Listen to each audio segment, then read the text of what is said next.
চোখটা আছে, উপরের চোখের ক্ষেত্রে আলোকরশ্মি এই লেন্স দিয়ে প্রতিসরিত হওয়ার পর ঠিক রেটিনাতে মিলিত হচ্ছে। এখন যখন রেটিনাতে মিলিত হবে, এই চোখ স্পষ্ট দর্শন করবে, স্পষ্ট বস্তু দেখতে পাবে, এই চোখের কোনো ত্রুটি নাই। কিন্তু এই নিচের যে চোখটা আছে এটার ক্ষেত্রে দেখো, এই চোখের ক্ষেত্রে এটা উত্তল লেন্স সামনে, প্রতিসরিত হওয়ার পর আলোকরশ্মি রেটিনাতে মিলিত না হয়ে রেটিনার অনেক আগেই দেখো এখানে মিলিত হয়েছে।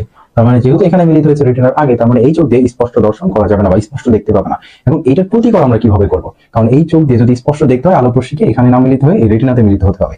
এখন এই প্রতিকার করার জন্য আমরা লেন্স ব্যবহার করতে পারি। কোন লেন্স ইউজ করবো, উত্তল লেন্স না অবতল লেন্স? এবং এখানে আরেকটা অবতল লেন্স আছে, এবং এখানে যদি একটা অবতল লেন্সটা রাখা হয়, এবার দেখো আলোকরশ্মি ঠিক প্রতিসরিত হওয়ার পর রেটিনাতে মিলিত হচ্ছে। এখন এই চোখ দিয়ে যখন কোনো কিছু দেখা হবে তখন কিন্তু সে স্পষ্ট দেখতে হবে। আমরা অবতল লেন্স ব্যবহার করে মায়োপিয়ার বা যে আমাদের হ্রস্ব দৃষ্টি যেটা আছে বা মায়োপিয়া, সেটা প্রতিকার করতে পারি। যে উত্তল লেন্সকে কেনই বা অভিসারী লেন্স বলা হয় এবং অবতল লেন্সকে কেনই বা অপসারী লেন্স বলা হয়।